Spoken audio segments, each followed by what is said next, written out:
Assalamualaikum warahmatullahi wabarakatuh. Perkenalkan, nama saya Safrika Nindya. Saya dari SMK Negeri 2 Palangkaraya. Dalam program Upskilling Reskilling tahun 2024 ini, saya akan mendemonstrasikan tentang pengelolaan arsip secara digital dan manual. Selamat menyaksikan. Baiklah, pekerjaan kita hari ini adalah menyimpan arsip secara digital dan manual. Hal yang pertama kita lakukan adalah mengecek email masuk dan mengeprintnya, kemudian menyimpannya menjadi arsip digital dan manual. Ini adalah email masuk, sekarang kita print.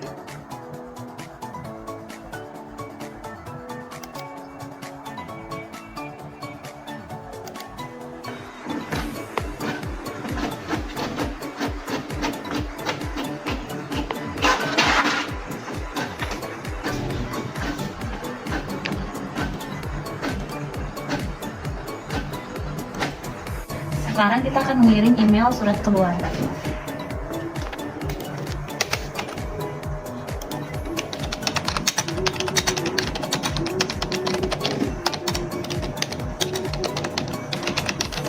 Setelah kita mengunduhnya, maka kita akan memasukkan surat ini ke dalam buku agenda.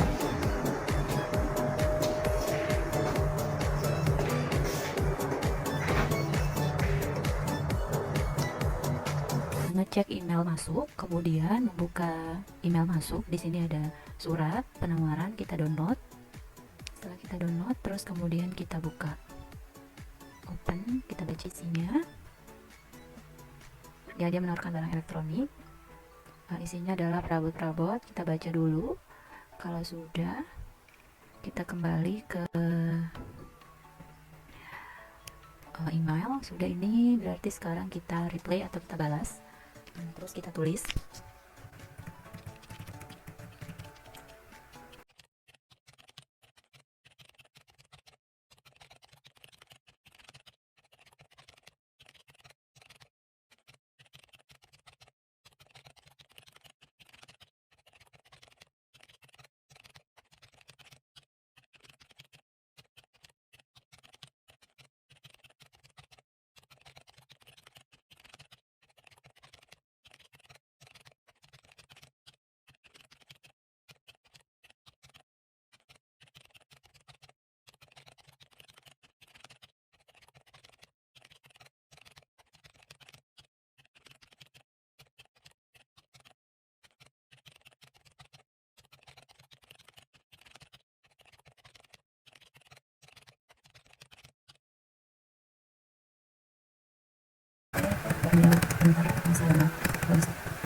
Oke, sudah kita ambilkan surat pasang. Terjadi surat kenalan sudah PP pegangan terus ini tanggal. Kalau sudah, begini. Sebenarnya ini kita melakukan proses penerimaan surat masuk dan juga proses pengiriman surat keluar. Baiklah, sekarang kita akan membuat buku agenda untuk surat masuk dan surat keluar. Di sini buku agendanya untuk surat masuk itu pada bulan Mei, jadi tiap bulan itu bukunya selalu berganti dan nomor urutnya kembali lagi ke nomor 1. Dan ini adalah surat untuk agenda masuk bulan Mei. Nah, di sini ini ada keterangannya, terus kemudian di sini adalah buku agenda surat keluar untuk bulan Mei juga pada tanggal 3 sampai dengan tanggal 14 Mei. Nah, ini sudah kita tulis. Di sini diteruskan kepada bagian-bagian yang akan menindaklanjuti surat tersebut. Terus kemudian di sini ada arsip, kode arsipnya. Ini sesuai dengan daftar klasifikasi arsip yang telah dimiliki oleh perusahaan. Ini dia adalah daftar klasifikasi arsipnya.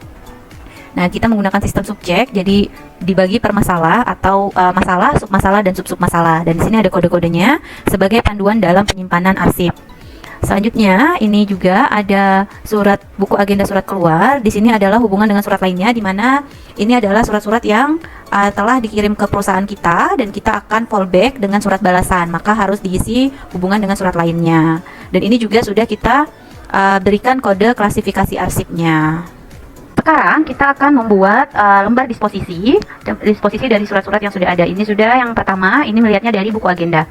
Jadi yang pertama ini sudah permohonan berikut kegiatan pameran. Ini ada di lembar disposisi yang pertama, nomor agendanya nomor 1 karena itu nomor 1. Terus kemudian yang ini adalah lembar disposisi untuk agenda yang kedua. Suratnya sifat surat biasa karena ini kan untuk yang gampang penawaran laptop. Terus kemudian diteruskan kepada, kita buka dulu dari sini, ini diteruskan kepada bagian perlengkapan dan aset. Kenapa ke bagian perlengkapan dan aset? Karena mereka yang akan yang lebih mengetahui apakah hal tersebut diperlukan atau tidak. Nah, apakah kita perlu menambah laptop atau tidak, itu kan hanya bagian perlengkapan dan aset yang tahu. Jadi seperti itu. Terus kemudian ini kita ganti dulu nomornya, karena ini tadi nomornya berantakan. Nah, ini sudah kita hapus. Nah, ini kemudian dengan harapan agar dapat diproses lebih lanjut atau dikoordinasi atau dikonfirmasikan. Berarti kita ambil dulu ini centangnya, kita pindah ke bawah. Kita perlu koordinasi atau dikonfirmasi apakah kita perlu membeli laptop atau tidak. Nah, ini kalau sudah nanti kita akan print. Baiklah, setelah surat masuk ini kita cetak, maka kita akan memberikan kartu lembar disposisi agar ditandatangani oleh pimpinan. Sebelumnya kita harus stapelsnya seperti ini dulu. Ini adalah lampirannya. Kalau sudah, ini akan kita susun. Penyimpanan digital, kita akan membuat nama file namanya ini kita ganti dengan kode yang telah kita buat dalam klasifikasi arsip. Seperti ini surat dari nomor 6 dari untuk ke Mahakarya Printing. Ini kita copy, terus kita ganti namanya ini nomor 6. Kita Mahakarya Printing tapi belum kita klasifikasi. Sekarang kita beri nama klasifikasinya. Kita lanjutkan dengan nomor 7. Nomor 7 ini kodenya UM, terus kita copy dan kita ganti nama filenya ke UM. Nah, seperti ini. Bila sudah, ini akan ada nomor urut di buku agenda dan juga ada kode penyimpanannya. Ini adalah folder surat masuk, di mana surat-surat masuk ini sudah kita susun berdasarkan nomor urut buku agenda. Yang di depan ini nomor urut agenda, terus kemudian yang ini adalah kode klasifikasi arsipnya, dan ini adalah nama perusahaan pengirim. Jadi ini akan memudahkan kita dalam mencari arsip yang tersimpan di komputer. Setelah membuat lembar disposisi dan ditandatangani oleh pimpinan, sekarang yang kita lakukan adalah membuat kartu indeks. Ini adalah kartu indeks surat masuk. Terus ini ada 10 totalnya. Terus kemudian kita akan membuat kartu indeks surat keluar. Jadi ini nanti kita print dan akan kita potong untuk digunakan sebagai kartu indeks. Sekarang saya akan mendemonstrasikan tentang penyimpanan arsip secara digital dengan sistem Srikandi atau aplikasi Srikandi yang telah diluncurkan oleh Andri, dan sekarang saya akan membuat atau mendemonstrasikan tentang penguploadan surat masuk. Jadi ini adalah cara kita mengupload surat masuk ke aplikasi Srikandi. Jadi ini adalah aplikasi yang punya izin akses adalah seorang arsiparis, di mana arsiparis yang ini pada aplikasi ini adalah sahabat saya. Yang pertama adalah mencari surat. Ini adalah surat masuk yang saya terima dari email dari PT Mencari Cinta Sejati Internasional. Di sini akan kita input ke form registrasi naskah masuk. Nah, ini ada beberapa proses, yaitu nama pengirim. Kita tulis di sini nama pengirimnya siapa. Kita catat di kolom nama pengirim. Nah, ini prosesnya. Ini ada pengirimnya Ibu Erna Yunita, ada jabatan direktur, nama instansinya kita masukkan PT Mencari Cinta Sejati Internasional. Terus kita tulis isi jenis naskahnya.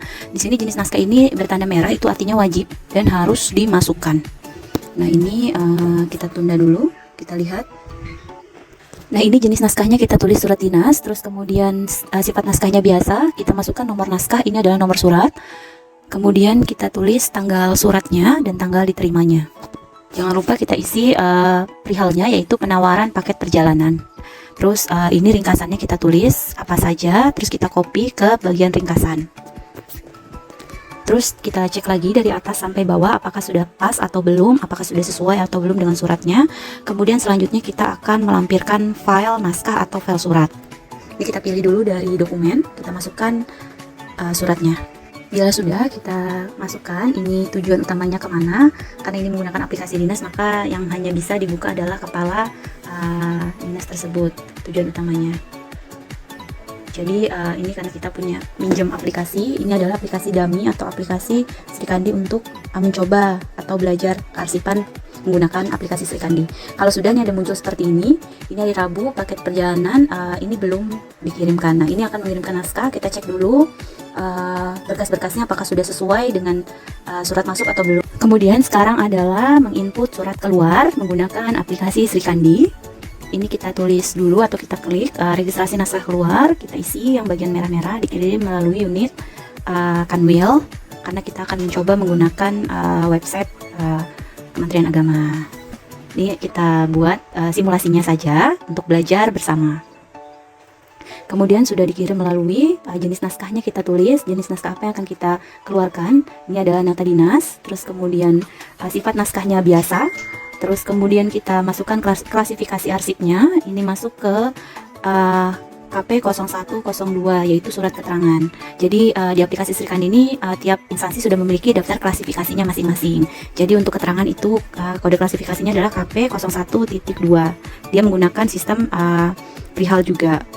Nah, jadi ini sama, kita membuat daftar klasifikasinya sudah, kemudian nomor naskahnya, atau kita isi dulu hal atau perihal yang akan dikirimkan dalam surat tersebut, yaitu nota dinas, permohonan diberikan surat tugas sebagai persyaratan mengikuti kegiatan. Seringkasannya, mohon diberikan surat tugas. Kalau sudah, kita cari filenya yang akan kita upload. Kita cari di dokumen, kita cari surat tugas atau nota dinas. Nah, ini nota dinasnya kita upload.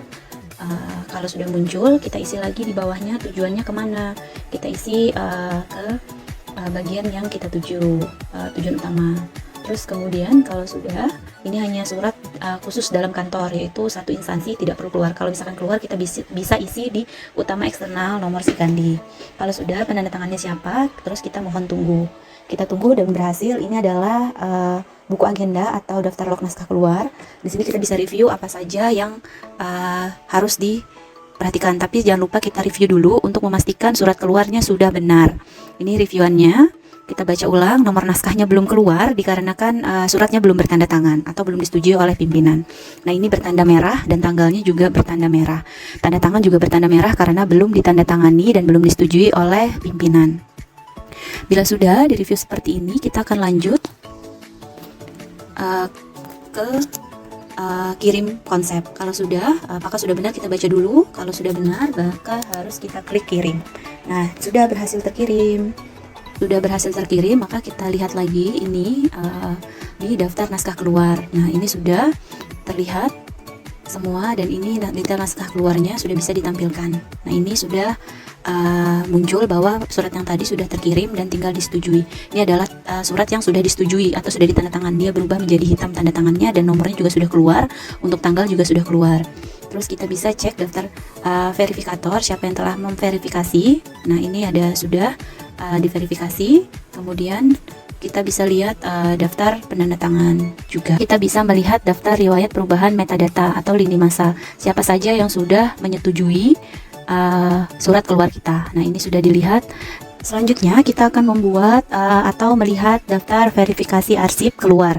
Ini kita lihat dulu verifikasi naskah. Ini adalah naskah yang tadi kita kirim, yaitu nota dinas, mohon diberikan surat tugas sebagai persyaratan mengikuti kegiatan. Nah, ini kita lihat filenya. Terus kita buka, ini merah. Nah, merah ini tandanya belum terverifikasi. Nah, ini kita lihat dulu verifikasinya. Kita lihat daftar verifikatornya, belum diperiksa. Nah, ini kita lihat dulu form periksa naskahnya disetujui dan mohon tunggu. Nah, ini sudah berhasil diverifikasi. Selanjutnya dalam arsip dalam aplikasi Srikandi, kita akan melihat pemberkasan arsip aktif Srikandi. Sejauh mana arsip itu aktif dan harus dimusnahkan. Nah, kita buka dulu ke daftar berkas arsip aktif. Kita klik nama berkasnya. Tadi nota dinas. Kita klik nota dinas, mohon diberikan surat tugas atas nama Holillah. Kemudian dilanjutkan lagi. Ini adalah klasifikasi arsipnya, yaitu KP 01.2, yaitu surat keterangan. Lanjut, kita cari lokasi fisiknya. Kita masukkan keterangannya, surat keluar Srikandi pada bulan Mei 2024. Kalau sudah, uraiannya kita masukkan uraian yang tadi, surat keluar Srikandi Mei 2024. Nah, ini sudah terlihat, kelihatan retensi aktifnya 1, retensi inaktifnya 2, berarti retensi aktifnya 1 tahun dan retensi inaktifnya 2 tahun. Kategori berkas kita isi, nomor berkasnya 160 dan keterangannya adalah musnah. Nah, kita simpan, ini akan muncul data berkas aktif.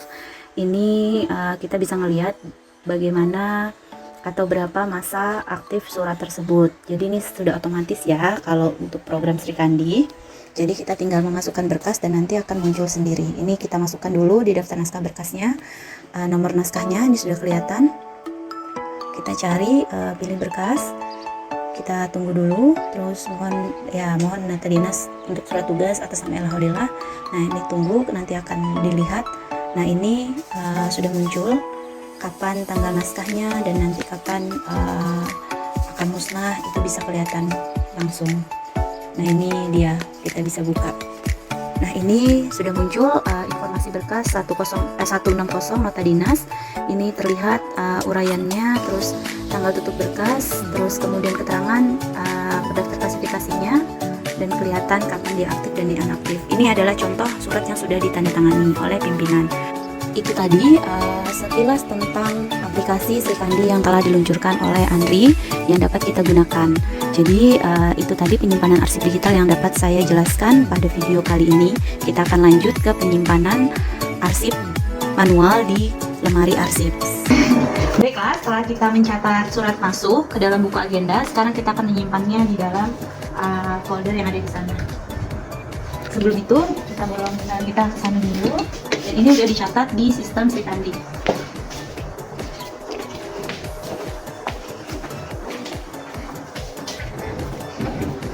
Folder-folder ini sudah disusun berdasarkan bulan. Kita ambil yang bulannya.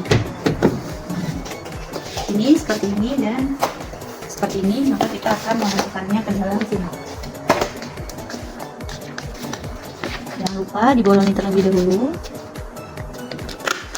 Dan kita buka. Kemudian bisa kita simpan di sini.